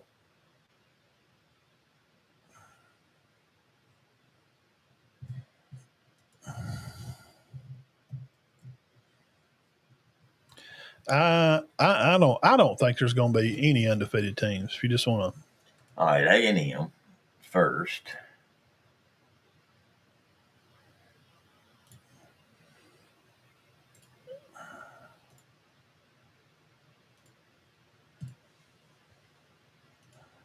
You got it on there, don't you? Good job. Well, I'm trying to pretty good on this old computer. Okay. Pull this up. At Miami, week 1, August 3rd, 7:30 Eastern Time, ABC podcast listeners. Week 2, they're off. So starting in the second month of September, we're talking about Notre Dame Fighting Irish. Look for the leprechaun. No, A&M, Purdue, at Arkansas, the 27th to the end of the month. Those games are 7:30. They got a noon game at Arkansas. They play Purdue, Arkansas, Boise, NC State, USC. Yeah, I think I got them at 10. But right I'm here, not going 11 and a half on them. You can look right here. Somebody's going to beat them. This little dilly-dally, this little squawk area right here. I'm circling it. Sorry, podcast listeners here. Well, I mean, look at that. Okay, this is the area. You can see that here on the screen. Let's see if I can. Okay, That's not an easy schedule. Now, which of these are they going to lose? Are they going to lose these? One of these two? Here? I think Miami, so. right? Well, I'll be honest with you. I think one of them gets them. Okay, so maybe USC. You like them being 2-0 coming home to play Purdue? Yes. Okay. And I think one of those 5. All right, then they got September 20th, Purdue, 27th at Arkansas. Then they got Boise starting the month of October. And then they got the Wolfpack at home. And then USC. This game, you can say whatever you want to. This is it's Alabama Auburn. I've seen one team be terrible. Oh, I know. It is. And it's at Notre Dame. So they're going to have to come play. It's in mid-October, so it may be a little cool in Indiana up there at Touchdown Jesus Stadium. So, California boys are going to come cool off. Now, he's got a big class coming in. But they were not good last year. I don't see USC beating them. I don't see them losing none of these games here. Who they got there left. Now, the rest of the way out, they're off the Halloween weekend. Now, the rest of the way out, they're going to play BC, Navy at home, at Pitt, Syracuse here, the 22nd, and they'll finish at Stanford. This game here. Well, see, here's the thing. Do they play anybody great? They play a couple of good teams, but they don't play anybody that's just horrible. Syracuse. A&M and Miami. A&M, Miami. I think they lose one of them. I'm going 10.5 on them. That means we're right if they're 10-2, and we're right if they're 11-1. That's why I know you're like, boy, that's big of you. That's why I put at Miami, A&M, and Syracuse. Those are their hard games. We just looked at it. I'm not picking them to go 12. I'm not picking 11.5. Now here's the flaw to that.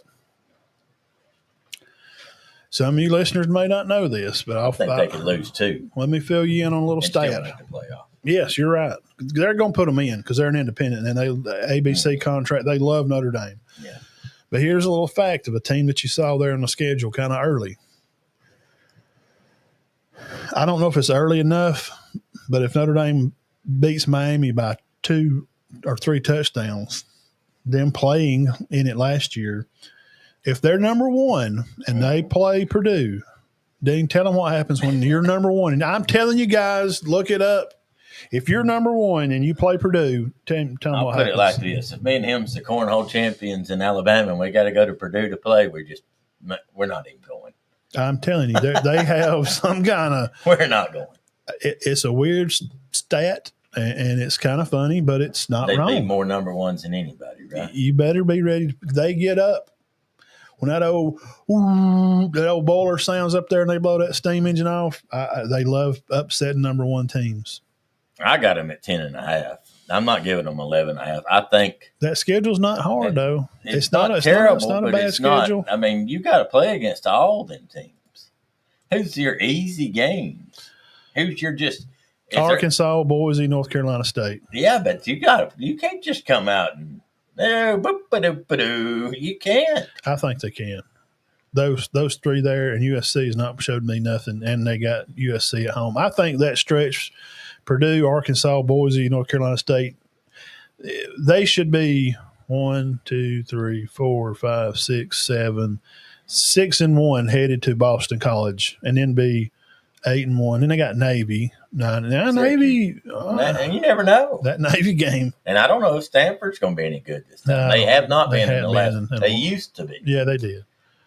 Very good. If they get down here at the end of the year and they're ranked 3, 4 in the nation, and they're going to play Syracuse at home, that may be a good game. Because let's see what Syracuse has got the week before Notre Dame. I think they're off the week before Notre Dame. So they're planning on that game. Trust me. I think Notre Dame loses 1. I think they go 11-1 or 10-2. Look who Syracuse gets to open with. And that could Tennessee. be an upset right there. I know Tennessee's favored by 11, but that could be an upset. And then they got Syracuse has at Clemson the 20th of September. But then they got Duke, SMU, Pitt, Georgia Tech, North Carolina at Miami. There's another tough game. Yeah. So look, Syracuse may win 8 games, 8 or 9, but Notre Dame. You got them 11.5 or 10.5. I'm going 10.5. Yeah, I have to say 10. I just don't. I'm not a truster of. I know they played for it last year, but I do know that Notre Dame, Alabama are the more recent team I can use as this example. You know what I'm fixing to say. Mm-hmm. What happens with them most of the time when something's kind of close? What usually happens? Notre Dame and Alabama, those teams, what usually happens with those kind of teams? They usually get a break somewhere. Oh, yes. They go for it on something. Crazy. The other team goes for it on 4th and 1, their offensive lineman jumps. Yeah. Punt. Yeah. Punt return, touchdown. Bama's up. Wow. Well, the team goes to punt and they snap it 10 miles. Something. It's just those teams, because those teams are in their head, they're prepared to win the game. They come in thinking they're going to win. Mm-hmm. When Bama shows up, they're like, we're winning this game most of the time. That was Saban's whole philosophy. And Kirby's the same way. They don't come in thinking, well, I don't know, we got a shot, but we got to stay hungry. They're thinking, we're going to win this game. Those breaks along the way somewhere, that could help Notre Dame out somewhere along the way in that schedule. I think so. I mean, catching Syracuse late is better than catching them early. Could they go 12-0? Because Syracuse may already have 2 or 3 losses. We just kind of look at their schedule. I think they will, even though they're supposed to be decent. All right, we're going to highlight one more team, Texas Longhorns. We'll finish that with the Longhorns. Definitely a top 5. Steve Sarkisian. Quinn Ewers' days is over. Manning takes over. We don't really know. He came in last year, did pretty good, but he's going to be the full-time starter now. Running backs, absolutely loaded. Now, let's talk about that before we get too deep. Let's do a little dialogue before we go too far, like we did with the other 3. Mm-hmm. Just right off the bat, you've already studied it, mm-hmm. and I know a little bit about their offense. Defensively, I hear they're going to be great. So up front, is Arch got the goods to carry this team to a title? We don't know. I think probably, but Ewers couldn't, and I don't know that he's any better than Ewers. I'm not saying Ewers couldn't, but I don't know that. I like Ewers. Is Sark proven? Ewers did throw some picks, though. Yeah, 2 straight Final Fours. I think so. Yeah, he couldn't beat DeBoer. Yeah. And Lanning didn't either. True. Danning lost to DeBoer twice. Mm-hmm. So up front, I'll say here's the knock for Manning. Mm-hmm. He had so much push coming in because of his name. I went and studied him. Remember, I did a big dive in his high school. I found some film.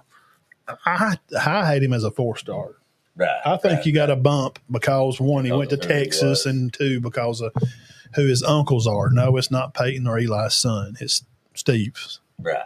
Which he played receiver. He was good, and he got hurt, and he got hurt his hip or something, knee. But we really don't know. I'm assuming he'll be pretty good. And that's the whole point of this show. I mean, I named this. He might not be great. Yeah. That's the name of this, the whole title of this is, 4 hot shot quarterbacks that are kind of new to starting. Side Jackson, he started a little bit, but.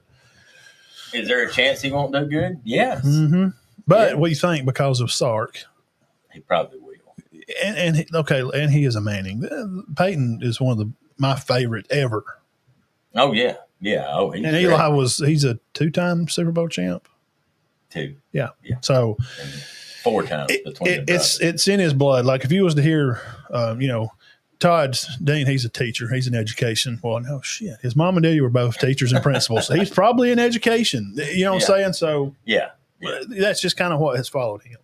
But yeah, he takes over running back. They're loaded. CJ Baxter's back. Like him. Boy, I do. 650 yards. Wisner, 1,060 yards and 44 catches. Like him. And Jarrett Gibson, 300 yards. So they're fine at running back. Where they're not fine is on the O-line. 1 starter. Now, Georgia's got the same thing. Now, DJ Matthews.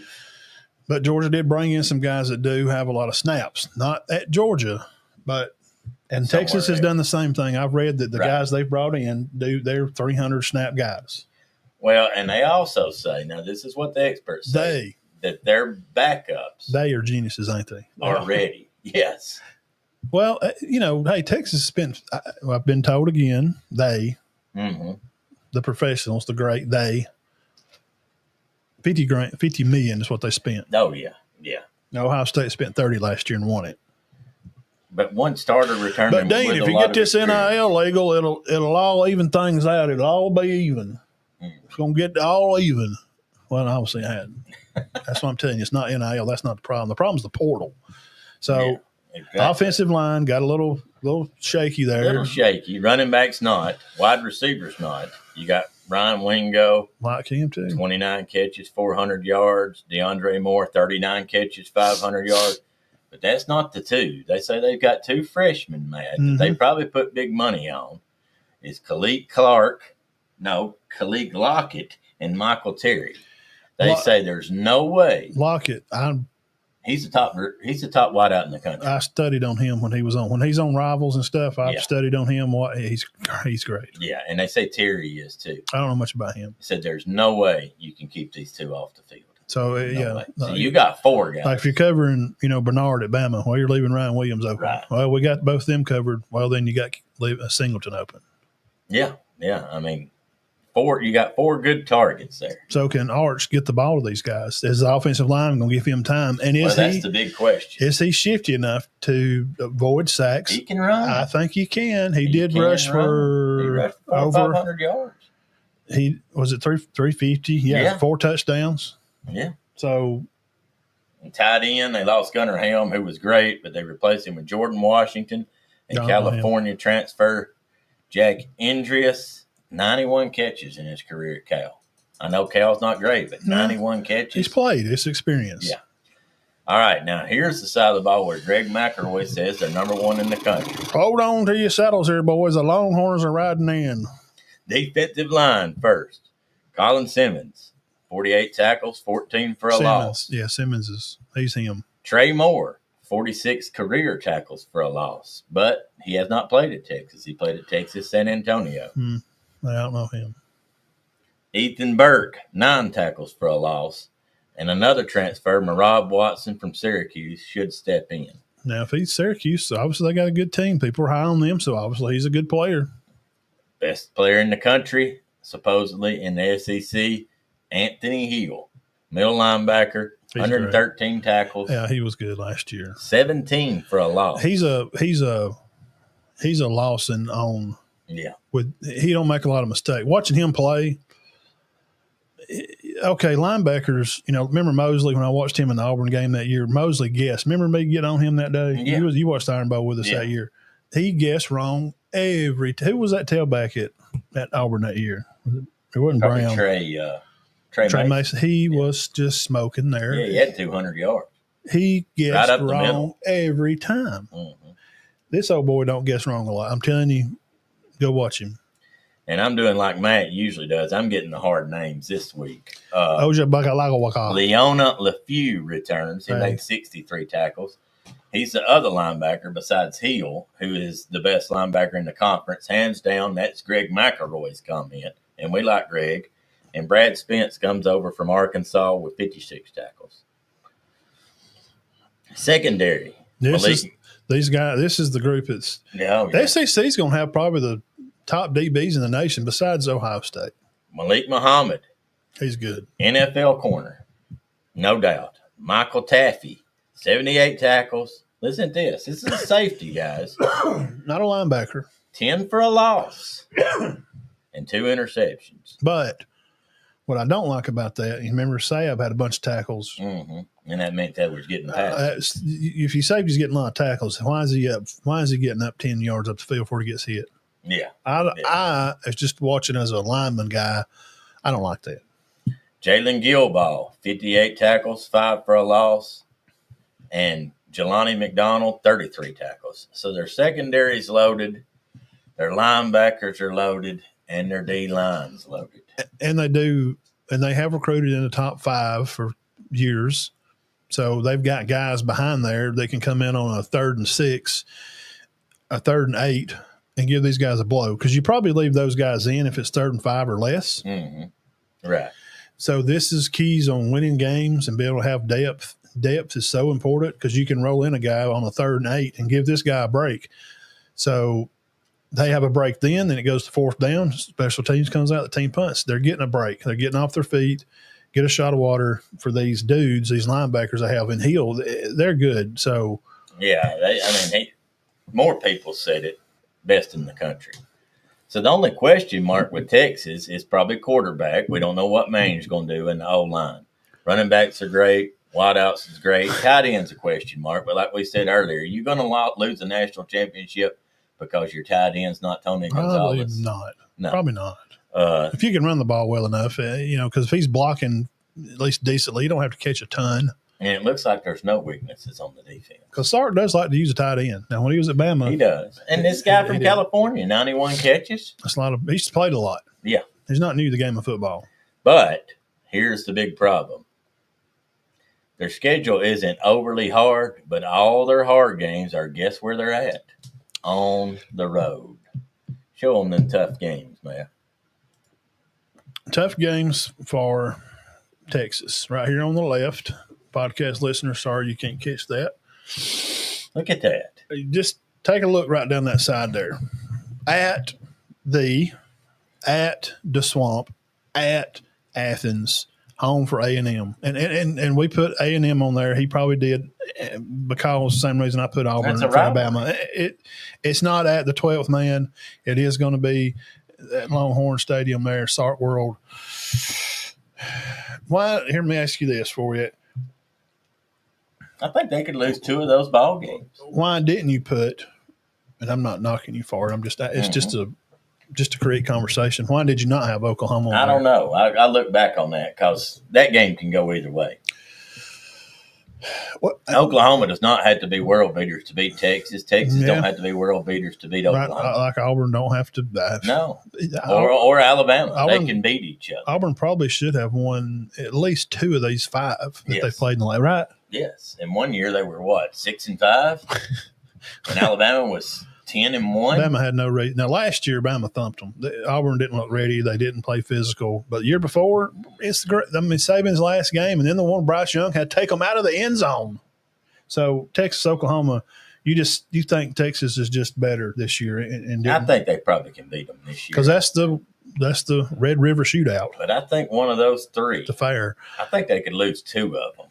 I've got Texas. They're going to start. The season's going to start at Ohio State. They just won it. Now I don't think they win that.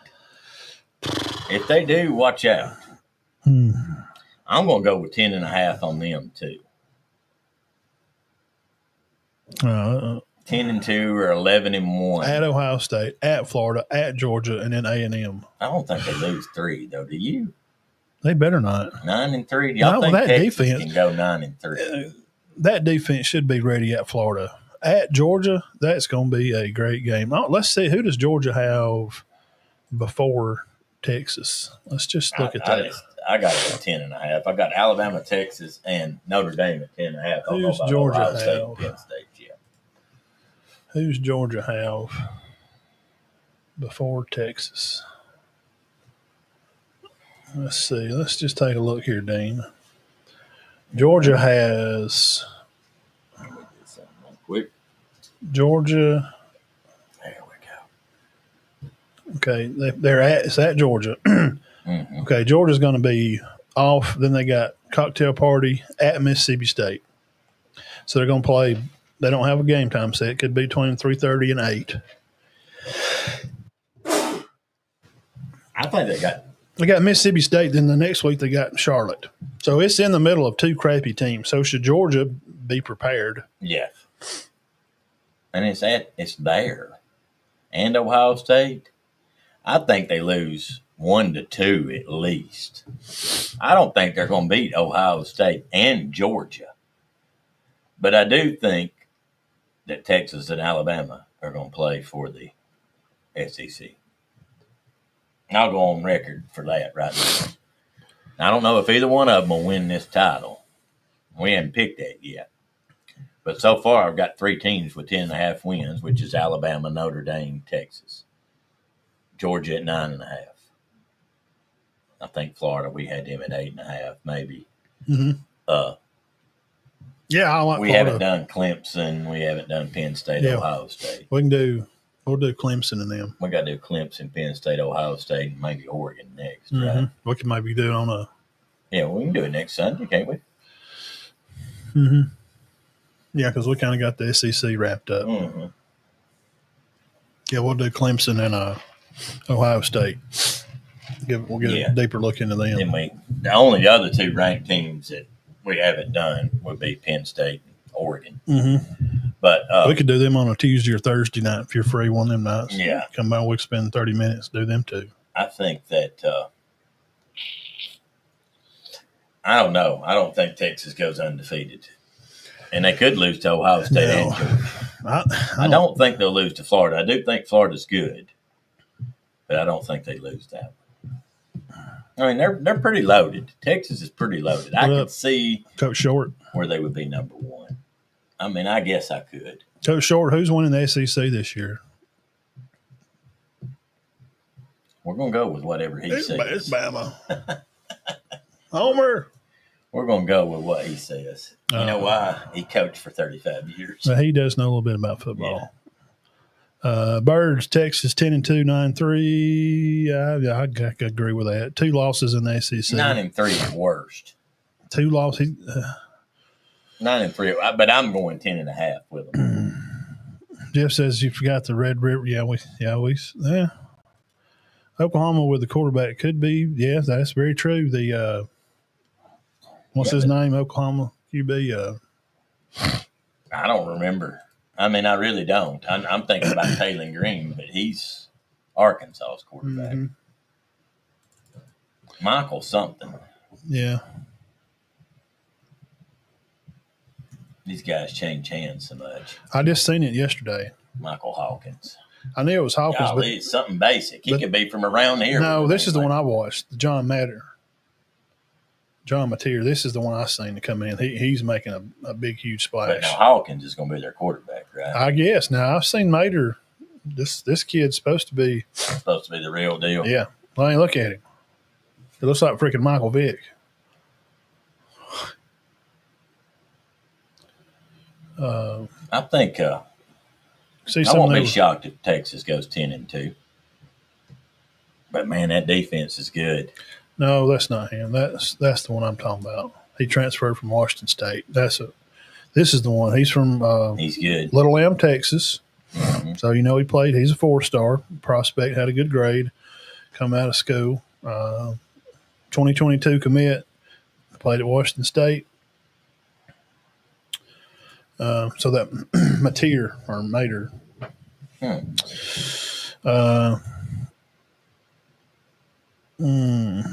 Mississippi State before Texas. Yeah. Texas wants revenge for last year. Yeah.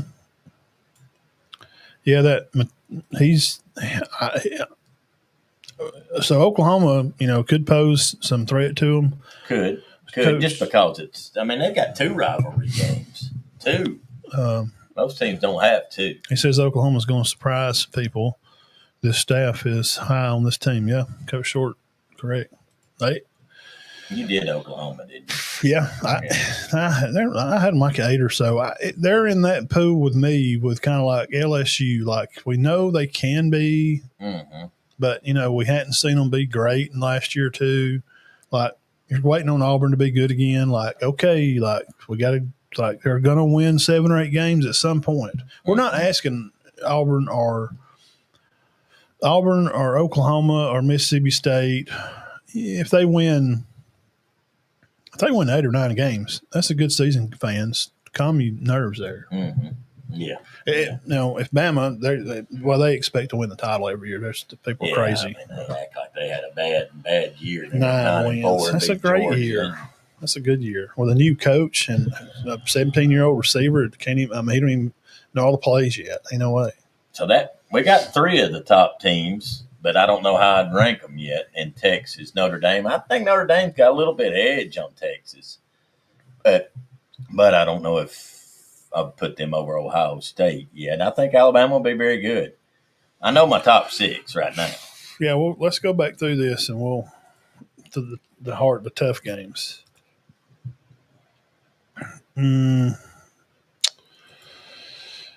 Texas tough games at Ohio State, at Florida, at Georgia, and A&M, and maybe Oklahoma. Maybe could. I mean, they're whatever. So Texas got a tough road. Auburn's tougher games. At A&M, they play Alabama, Georgia every year. You can always count on that being a tough one. Notre Dame, tougher games on the season. They got to open with Miami. A&M's going to not be bad. And Syracuse, now they catch Syracuse late, and Syracuse may have a loss or two because they got Clemson and they got some tough games. Mm-hmm. Alabama's tougher games for the year at Georgia, at South Carolina, which they play Alabama. They could have lost either one of those games last year. Yes, probably very easily. If there was, A&M. If Mincy wouldn't have picked the ball off from from Georgia, from Beck. I mean, I don't. If he scores right there, I don't think he could have got back in the game. I don't know.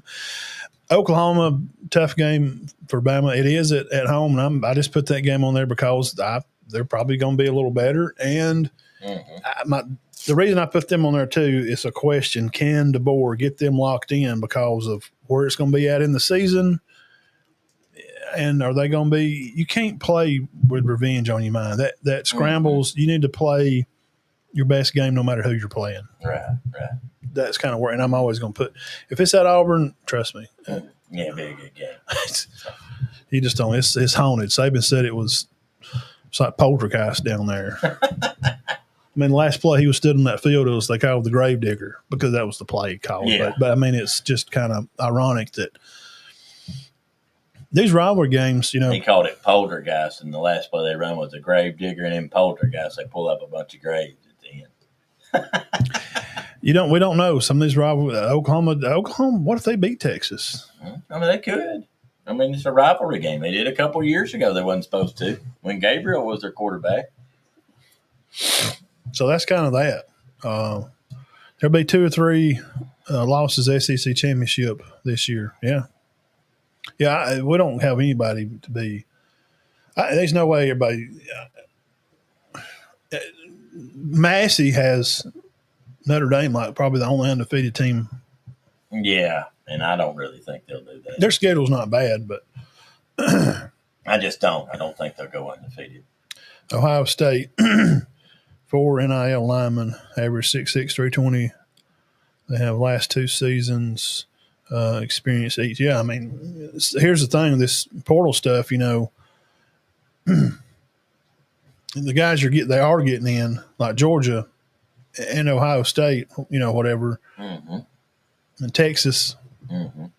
They do have hundreds of snaps. Right. Now, Bama's O-line, they have all the guys that was there last year. Now, Formby didn't start because the other guy left and went to Colorado. I had so much trouble at him. Could be 90 degrees handling at Miami. He's lived there. And Notre Dame loses that game at Miami because of the heat. Possibly. But here's the thing, and I do agree. I understand what you're saying, but these kids now, I think back when, Jeff, you were an older man probably then, we were young. Mm-hmm.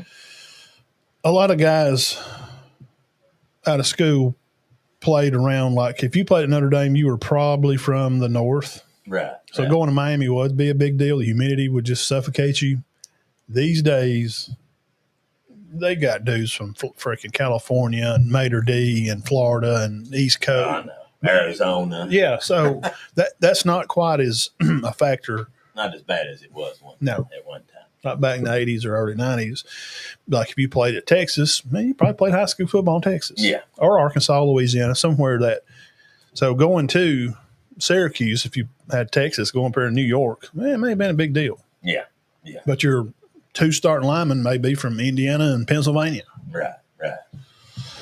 So, guys, we really do appreciate all the watchers. Had a lot of people on watching tonight. We'll be back next Sunday through the week. I may be on a Tuesday and Thursdays. Usually I try to jump on one of those nights and do some news or again, we started the show with Georgia Hot. Had a big weekend recruiting the kid from Bowden, committed.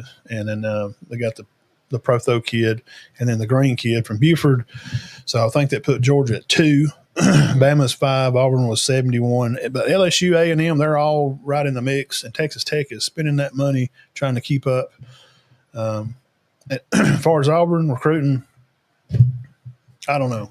Yeah, we'll just have to see. August 1st is supposed to be the date. Auburn did get their Nike stuff last week, so they're out of Under Armour contract. They're doing Nike now, so supposedly that may help because now they have Nike attire that they can give the kids: jackets, sweats, hoodies, coats, cleats. And kids do like to look sharp. Oh yeah, definitely. And last thing, I will be on this week for sure. When did that not? Okay, there it is. Well, I think what I wanted. ACC Media Days this week. No, is it? So I will be on sometime during the day sometime these days. It'll probably at least on some of the days. Let me see which. I figured it was coming up. Let me see which. I can't.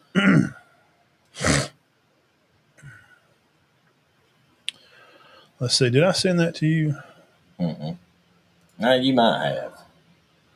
Yeah, I can't see it that little. Can. Okay, Monday, tomorrow, ACC Media Day starts. It looks like I still can't see that. Dang, I'm blind as a freaking bat. I can't. That's just part of life. Your eyesight goes. Monday, they got. If somebody says their eyesight's not bothering them in their looks seat, like they're lying. Tomorrow looks like LSU, Ole Miss, South Carolina, Vanderbilt. Okay, which nobody. So probably Tuesday, Auburn, Georgia, Tennessee, Texas. So Tuesday, look for me to probably be on here to go over some of that. And Bama. Wednesday, the 16th, you got Bama, Florida, Mississippi State, Oklahoma. And then they'll finish out the week Thursday with Arkansas, Kentucky, Missouri, A&M. So look for me to be on here Tuesday and Wednesday. Tuesday and Wednesday. I'll be on here and we'll do Auburn and Georgia, see what Heupel's got to say, losing his quarterback, see what Sark's got to say. Then Wednesday, we'll do DeBoer, Florida, and maybe see what old Venables has to say at Oklahoma. He better get his stuff right. Yeah. All-Star game is also All-Star game is also in Atlanta this week, okay? And baseball. And good luck to everybody through the week. Y'all stay cool. High school guys, we've made some rounds. Went to see Cherokee County, a little practice, Sandrock. Yeah, we went out to Sandrock. They try to go to Cedar Bluff or something. Maybe Tuesday, then come on here live. May talk about some of that, some local stuff, and the media day, of course. But it's good to meet. Dean got to meet Coach Nelson out there. He knows his people. I mean, you know everybody pretty much. I think his stepdad. Yeah, and I met him over at Collinsville. They're going to run a little different kind of offense, pretty simple, pass play package, run play, special teams. And Alec was dropping dimes. Yeah, he looked good. He looked good. Alec was looking. Shout out Aaron Ashley. Love all them guys over there. Cherokee County. They were down a few players, Bible camps, vacation still, but seeing they're running some Wildcat stuff, just working on run blocking, they're just doing a lot of basic stuff. Just get out there and staying warm, staying in practice. Because one thing for sure, Coach Kelly's going to do, them boys are going to lift weights. Oh yeah. I mean, they were banging and clanging in there. Playing the center if you don't. You go over there, the music's bumping and the weights are banging, are they not? If there's a guy out here that says I played at Cherokee County and I never lifted, you're a liar. You're a liar. Yeah. I played for Jacob Kelly. We didn't lift. Liar. Unless it's Eric Dickerson or somebody. Well, he may let him slide. Coach Kelly wouldn't let him slide. No, he would not. So Eric, you're going to have to hit you need to hit out here, buddy. So we're ready for football. Yeah. Yeah. It's not far away, under about 40 days or so. August, you seen the dates on there? August 30, 31st. 45, something like that. Yeah. So we're ready for it. So keep your eye on the page. I'll throw up some news. Dean's still going to be throwing up some all-state guys around the way. Yeah, I'm going to try to, each week through football season from each school. Yeah. Might not do 3 a day like I did this week. Yeah, but may put up one every other day or something. Some of these guys don't ever get recognized. We know let's be honest. Center, you're going to hear about Martin Houston. You're going to hear about Michael Johnson, Cody Blanchard. You don't have to put them. Yeah. Like Cody shared one of your posts They said, "Who's this locker room guy?" They're nailing it. They're putting up some good people. And I told him it was me and tagged you in it, and said, "You do that, the traditional stuff there, and find us on YouTube because you want to watch the old high school games. I've recorded games for over the past 5 years from all around the county. Go on there and watch some old videos. A lot of stuff on there from guys from Spring Garden, Galesville, Cedar Bluff." But I did say, hey, I'm going to try to get some guys credit that didn't get it. Then I put up Josh Milton and Tyreek Scales. So, like Jamie Hampton, we know Jamie. I mean, he went to Troy. He's great. I mean, he was going to go replace Breeze at Purdue. Yes. That was the plan, and he wound up going to Troy, and the good Lord crippled him. This is his story. The good Lord had to cripple him to bring him closer to him, toward him to be doing his plan to spread God's word, which is great. And that's what he does. And subscribe to the channel, hit the thumbs up, like the page. We love you guys. Y'all keep your heads clear and your hearts full of God. Jeff Burge, Coach Short, Aaron, I think seen him on here. I didn't see Ben on here. Ryan McElwain, appreciate them. Spring Garden folks over there. Had a lot of people on that. So thank all you guys. And I'll see Tuesday and Wednesday probably for sure. We'll go through some of this media day stuff. So we'll catch y'all then. All right. Y'all have a great week.